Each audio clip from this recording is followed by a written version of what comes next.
सभी को नमस्कार। आज हम पाठ्य योजना के तत्व या सोपान के विषय में चर्चा करेंगे। पिछले वीडियो में आपने देखा पाठ्य योजना की विशेषताएं, लाभ और सीमाएं। इस वीडियो में हम देखते हैं कि पाठ्य योजना के तत्व या सोपान कौन कौन से होते हैं। सामान्य शब्दों में हम कहें, पाठ्य योजना के विभिन्न बिंदु हैं जिसे आप अपनी पाठ्य योजना पुस्तिका में क्रमशः लिखते हैं। संक्षेप में इन बिंदुओं को मैं समझाने का प्रयास करूंगा ताकि जब भी आपको लेसन प्लान बनाना पड़े या वाइवा देने की आवश्यकता पड़े उस समय आसानी से आप इन प्रश्नों का उत्तर दे सकें। वाइवा में इस प्रकार के अनेक प्रश्न पूछे जाते हैं जो पाठ्य योजना से संबंधित होती है। चलिए ज़्यादा समय न लेते हुए मैं इसे स्टार्ट करता हूँ। सबसे पहले हम बात करते हैं पाठ्य योजना क्रमांक। मान लीजिए आप एक पाठ्य योजना बना रहे हैं तो उसमें क्रमांक की आवश्यकता नहीं है, लेकिन पाठ्य योजना आप एक से अधिक बनाते हैं तो क्रम लिखें, पहला दूसरा, पाठ्य योजना नंबर 1, नंबर 2, नंबर 3। फिर उसके बाद डेट, पाठ्य योजना किस दिन के लिए बनाई जा रही है, यानी कब बना रहे हैं ये नहीं लिखना है आपको लिखना है कि पाठ्य योजना किस दिन को पढ़ाई जानी है, उस दिन का दिनांक डालेंगे आप। फिर दिन यानी आपका संडे, मंडे, ट्यूसडे, वेडनेसडे जो भी आपका दिन है, दिन डालेंगे।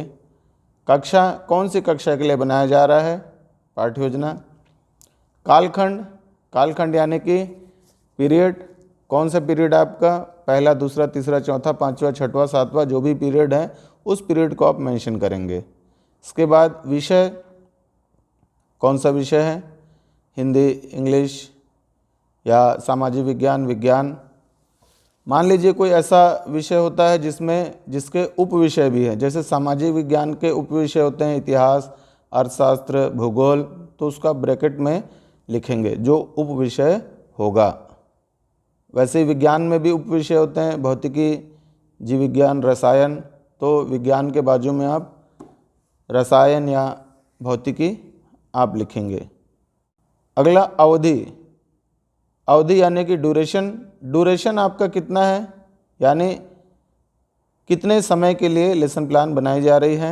सामान्यतः ड्यूरेशन 40 मिनट से लेकर 1 घंटे का होता है, तो जो स्कूल में निर्धारित किया गया है पीरियड की अवधि या पीरियड की ड्यूरेशन, उसको ड्यूरेशन के अंतर्गत लिखेंगे।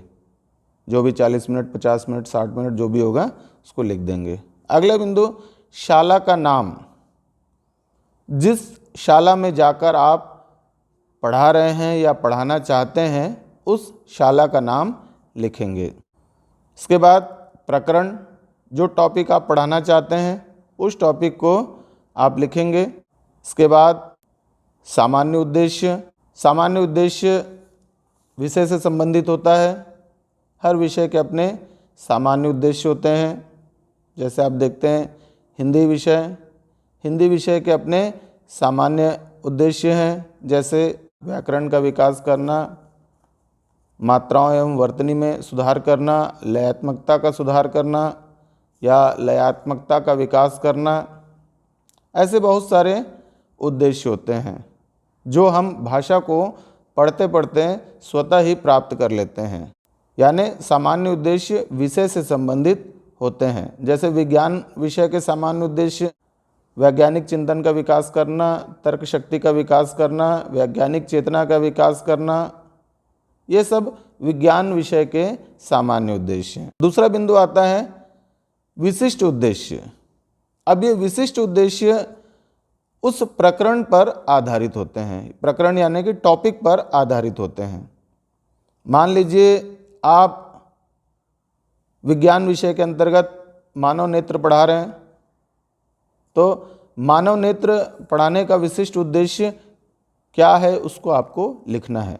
तो यहाँ पर आप लिख सकते हैं कि छात्रों को मानव नेत्र के विषय में जानकारी प्रदान करना, या फिर छात्रों को नेत्र के रखरखाव के विषय में जानकारी प्रदान करना।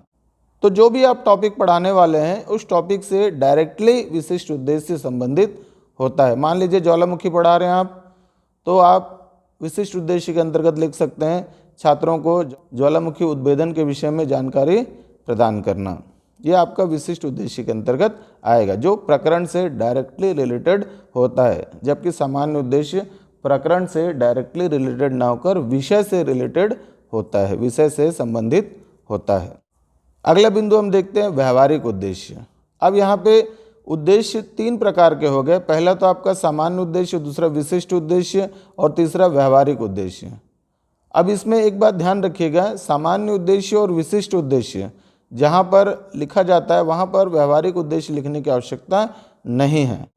कहीं कहीं पर लेसन प्लान में सामान्य उद्देश्य, विशिष्ट उद्देश्य और व्यवहारिक उद्देश्य तीनों ही लिखा जाता है। यह उस महाविद्यालय के शिक्षक पर निर्भर करता है कि वह लेसन प्लान में किन उद्देश्यों को शामिल करते हैं।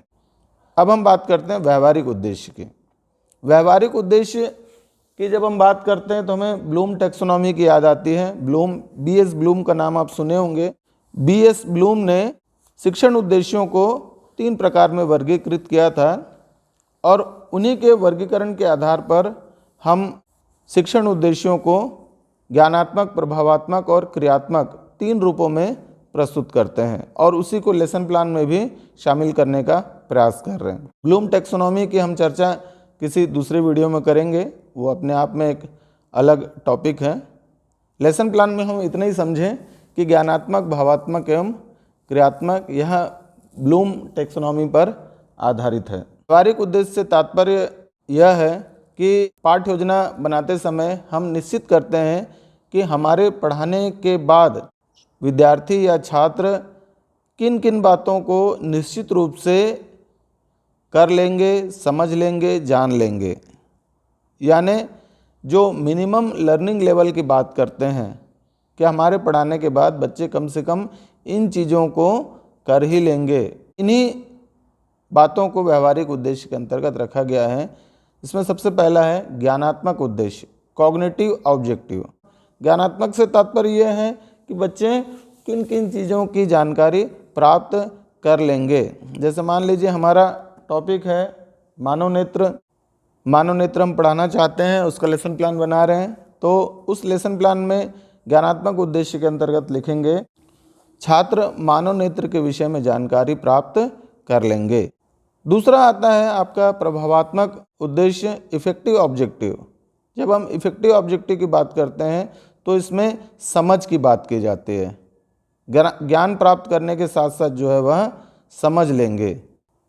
इसको इस प्रकार से लिखा जा सकता है, छात्र मानव नेत्र के विभिन्न अवयव एवं उनकी प्रक्रिया को समझ लेंगे। तीसरा बिंदु आता है आपका क्रियात्मक उद्देश्य, साइकोमोटर ऑब्जेक्टिव। साइकोमोटर ऑब्जेक्टिव या क्रियात्मक उद्देश्य के अंतर्गत पाठ्य योजना में शिक्षक लिखेंगे कि छात्र नेत्रों की सुरक्षा एवं संरक्षा कर सकेंगे, नेत्रों को खराब होने से बचा सकेंगे। यानी हम जो टॉपिक पढ़ा रहे हैं उस टॉपिक से संबंधित ज्ञानात्मक, प्रभावात्मक एवं क्रियात्मक उद्देश्य को यहाँ पर लिखा जाएगा। अब जैसे मानव नेत्र की जगह में हमारा टॉपिक है मुगल सल्तनत। मुगल सल्तनत पढ़ा रहे हैं तो उसमें ज्ञानात्मक उद्देश्य, भावात्मक उद्देश्य और क्रियात्मक उद्देश्य क्या होगा। मान लीजिए मुगल सल्तनत आप पढ़ाना चाहते हैं तो वहाँ पर ज्ञानात्मक उद्देश्य होगा छात्र मुगल सल्तनत के विषय में जानकारी प्राप्त कर लेंगे। फिर दूसरा प्रभावात्मक उद्देश्य, इसमें आप लिखेंगे कि छात्र मुगल सल्तनत के कार्यप्रणाली को समझ लेंगे।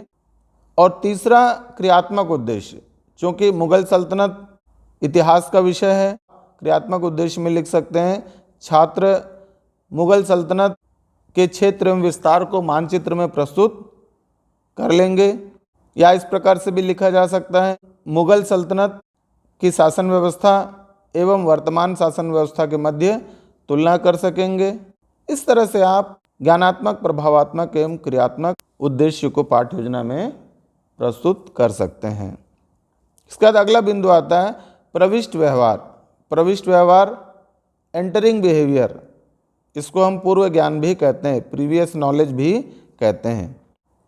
प्रीवियस नॉलेज, एंटरिंग बिहेवियर, प्रविष्ट व्यवहार या फिर पूर्व ज्ञान, ये सभी एक ही हैं। अब यहाँ पर जो पूर्व ज्ञान होगा वो किसका पूर्व ज्ञान होगा, यहाँ पर इस बात को ध्यान में रखना है कि यहाँ पर पूर्व ज्ञान लिखना है बच्चों का, यानी जो विद्यार्थी पढ़ रहे हैं, जिनको आप पढ़ाना चाहते हैं, उन बच्चों का पूर्व ज्ञान आपको इसमें लिखना है। एंटरिंग बिहेवियर में पूर्व ज्ञान को लिखना है, यानी बच्चे जो टॉपिक आप पढ़ाने वाले हो उस टॉपिक में कितना जानते हैं और क्या जानते हैं। और इसको इसलिए लिखना है क्योंकि जब आप प्रस्तावना के प्रश्न बनाते हो और वह प्रस्तावना के प्रश्न इसी पूर्व ज्ञान पर आधारित होंगे। जैसे मान लीजिए आप मुगल काल पढ़ा रहे हैं या मुगल काल पढ़ाने वाले हैं, तो अब मुगल काल में आप प्रविष्ट व्यवहार या पूर्व ज्ञान लिखेंगे कि छात्रों को मुगल काल के विषय में सामान्य जानकारी है, या फिर छात्र मुगल काल के विभिन्न स्मारकों की जानकारी रखते हैं, जैसे लाल किला, ताजमहल इत्यादि के बारे में जानकारी रखते हैं। अगला बिंदु हम देखते हैं शिक्षण आव्यूह। शिक्षण आव्यूह टीचिंग स्ट्रेटेजी। टीचिंग स्ट्रेटेजी को हम 3 भागों में विभाजित करते हैं।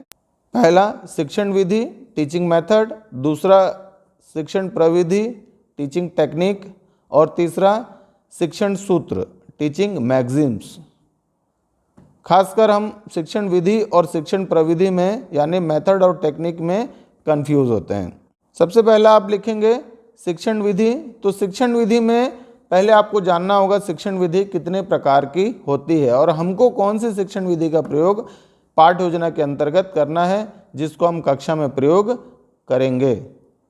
तो शिक्षण विधि के बारे में जैसा आप जानते होंगे, व्याख्यान विधि, समस्या समाधान विधि, योजना विधि, आगमन निगमन विधि, भ्रमण विधि, स्रोत विधि, व्याख्या सह प्रदर्शन विधि, प्रयोगशाला विधि, ऐसे बहुत सारी विधियां हैं जो कक्षा में प्रयोग में लाई जाती है। अब आपको ध्यान में रखना है कि आप कौन सी विधि का प्रयोग अच्छे ढंग से कक्षा में कर सकते हैं। तो उस विधि का प्रयोग यहाँ पर आप लिखेंगे। सामान्यतः सोशल वाले व्याख्यान विधि का प्रयोग करते हैं, या योजना विधि का प्रयोग करते हैं, या स्रोत विधि का प्रयोग करते हैं। उस विधि को आप यहाँ पर मेंशन कर देंगे। विज्ञान वाले सामान्यतः व्याख्या सह प्रदर्शन विधि का प्रयोग करते हैं। गणित वाले आगमन या निगमन विधि का प्रयोग करते हैं, तो उसको आप यहाँ पर मेंशन कर दोगे। फिर उसी में दूसरा बिंदु आता है शिक्षण प्रविधि, टीचिंग टेक्निक। टीचिंग टेक्निक या शिक्षण प्रविधि, विधि को प्रभावी बनाने के लिए हम अनेक प्रविधियों का प्रयोग करते हैं। कक्षा शिक्षण में एक विधि का प्रयोग करते हैं और उस एक विधि को प्रभावी बनाने के लिए अनेक प्रविधियों का प्रयोग करते हैं। यानी विधि लंबे समय तक संचालित होता है, लंबे समय तक प्रयोग में लाया जाता है, पूरे पाठ्य योजना में प्रयोग में लाया जाता है, जबकि प्रविधि टेक्निक थोड़े समय के लिए, अल्प समय के लिए प्रयोग में लाया जाता है। जैसे प्रश्नोत्तर प्रविधि, उदाहरण प्रविधि, कहानी कथन प्रविधि, अभ्यास प्रविधि, ये अनेक प्रकार की प्रविधियाँ। इसके लिए आपको प्रविधियों की जानकारी होना आवश्यक है और उन प्रविधियों का यहाँ पे आप उल्लेख करेंगे, लिख देंगे आप जिस प्रविधि का आप प्रयोग कर रहे हैं। सामान्यतः हम लोग प्रश्नोत्तर प्रविधि का प्रयोग करते हैं, प्रदर्शन प्रविधि का प्रयोग करते हैं और उदाहरण प्रविधि का प्रयोग करते हैं, उसको आप यहाँ पे मेंशन कर सकते हैं। तीसरा बिंदु है उसी में शिक्षण सूत्र, टीचिंग मैगजीम्स। शिक्षण सूत्र मनोवैज्ञानिक सिद्धांतों पर आधारित होते हैं। यानी जब आप कक्षा में शिक्षण कर रहे होते हैं तो आपको यह पता होना चाहिए कि बालक का मस्तिष्क किस प्रकार से क्रिया करता है, बालक को किस प्रकार से पढ़ाया जा सकता है, कौन से उदाहरण देकर बालक को आसानी से समझाया जा सकता है। और इन्हीं सब बातों को ध्यान में रखते हुए अनेक प्रकार के सूत्रों का निर्माण किया गया है और ये सूत्र मनोवैज्ञानिक सिद्धांतों पर आधारित है। जैसा आप देखते हैं कि हम उन बातों को जल्दी सीखते हैं जो सरल होती है और कठिन बातों को सीखने में ज़्यादा समय लगता है। तो शिक्षक से अपेक्षा की जाती है कि पहले सरल चीज़ों को बताया जाए और जैसे जैसे बच्चों की रुचि जागृत होती जाती है वैसे वैसे जो है डिफ़िकल्टी लेवल को बढ़ाया जाए। अब इस सूत्र को हम क्या कहेंगे, सरल से जटिल की ओर, यानी इजी टू डिफ़िकल्ट या इजी टू कॉम्प्लेक्स, ये एक प्रकार से शिक्षण सूत्र है। वैसे बच्चे जो पहले से जानते हैं उन चीज़ों को पहले बताया जाए और धीरे धीरे करके उन चीज़ों तक पहुंचने का प्रयास किया जाए जिनको बच्चे नहीं जानते हैं। अब इसे भी एक सूत्र के रूप में प्रस्तुत किया गया है जिसे हम कहते हैं ज्ञात से अज्ञात की ओर, यानी फ्रॉम नोन टू अननोन। तो ऐसे बहुत सारे सूत्र हैं। ये शिक्षण विधि, प्रविधि, सूत्र, ये अपने आप में एक बड़ा टॉपिक है। सभी को इस वीडियो में कंप्लीट करना संभव नहीं है। सामान्य चर्चा आप लोगों से कर रहा हूँ ताकि लेसन प्लान आप लोग आसानी से बना सकें। तो जो भी सूत्र आप प्रयोग में ला रहे हैं लेसन प्लान में सामान्यतः ज्ञात से अज्ञात की ओर और सरल से जटिल की ओर, इसी का प्रयोग ज़्यादा से ज़्यादा किया जाता है। 2-3 सूत्र आप यहाँ पर लिख दीजिए, आपका काम हो जाएगा। फिर अगला बिंदु आता है शिक्षण सहायक सामग्री, टीचिंग एड। टीचिंग एड का प्रयोग अनिवार्य रूप से आप लेसन प्लान के दौरान करें, यानी जो भी टॉपिक आप पढ़ाना चाह रहे हैं उसके टीचिंग एड आप अनिवार्य रूप से बनाएं। जब आप प्रशिक्षण के दौरान टीचिंग एड का प्रयोग नहीं करेंगे तो टीचर बनने के बाद तो और ही नहीं करेंगे। इसीलिए टीचिंग एड का आप अनिवार्य रूप से प्रयोग करें। अब टीचिंग एड क्या होता है? शिक्षण सहायक सामग्री, यानी शिक्षण में सहायता प्रदान करने वाली जितनी भी सामग्री होती है उसे हम टीचिंग एड कहते हैं। अब शिक्षण में बहुत सारी चीज़ें सहायता प्रदान कर रही है, तो बहुत सारे बच्चे इसमें चौक, डस्टर, किताबें ये सब लिखते हैं, तो ये टीचिंग एड नहीं है। ये टीचिंग एड को थोड़ा स्पेसिफिक करना होगा हम लोगों को, जो उस पाठ को पढ़ाने में आपकी सहायता कर रहे हैं, उस पाठ को रोचक बनाने में आपकी सहायता कर रहे हैं, उस पाठ को जो है बच्चों के सामने प्रभावशाली ढंग से प्रस्तुत करने के लिए जो सहायता कर रहे हैं उसको हम शिक्षण सामग्री के अंतर्गत शामिल करेंगे। मान लीजिए आप मानव नेत्र पढ़ा रहे हैं, तो मानव नेत्र के से संबंध में आप टीचिंग एड बना सकते हैं। वह टीचिंग एड चार्ट के रूप में हो सकता है, मॉडल के रूप में हो सकता है, ऑडियो वीडियो के रूप में हो सकता है।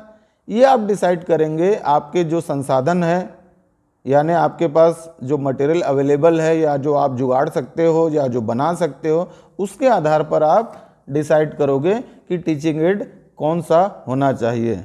मैं हमेशा ही कहता हूँ कि टीचिंग एड ऑडियो वीडियो हो तो ज़्यादा अच्छा है, यानी दृश्य श्रव्य हो तो ज़्यादा अच्छा है। बच्चे जब देखते सुनते एक साथ हैं तो उनका ध्यान पाठ की ओर ज़्यादा रहता है, उनकी रुचि उत्पन्न होती है। तो जो भी टीचिंग एड आप प्रयोग में ला रहे हैं उसको आप लिखेंगे। अच्छा, कभी कभी बच्चे चार्ट लिख के छोड़ देते हैं, टीचिंग एड के सामने लिख दे चार्ट, तो चार्ट लिखने पर से नहीं होगा। चार्ट के सामने ब्रैकेट में आप लिखिए कि किस चीज़ का है ये। मान लीजिए चार्ट लिखे आप, मानव नेत्र आप पढ़ा रहे हैं तो मानव नेत्र से संबंधित ऐसा करके ब्रैकेट में लिखिएगा, ताकि पता चले कि जो चार्ट आपने लिखा है ये मानव नेत्र से संबंधित था। इसके बाद अगला बिंदु आता है प्रस्तावना, इंट्रोडक्शन। ये बहुत महत्वपूर्ण सोपान है। यहाँ से जो है कक्षा के भीतर की गतिविधि आपकी प्रारंभ हो जाती है। अभी तक जो आपने देखा शिक्षण सहायक सामग्री तक, यहाँ तक जो है ये थ्योरेटिकल पोर्शन चल रहा है आपका, यानी कक्षा से बाहर की गतिविधि हो रही है। अब यहाँ से जो है जो आप सोपान लिखेंगे, जो स्टेप लिखेंगे, वो कक्षा के भीतर की गतिविधि है। ये प्रस्तावना से लेकर आपका दत्त कार्य असाइनमेंट तक। तो इसकी हम चर्चा अगले वीडियो में करेंगे। मुझे उम्मीद है कि आपको सारे बिंदु बहुत ही सरल शब्दों में समझ में आया होगा। बहुत बहुत धन्यवाद सभी का।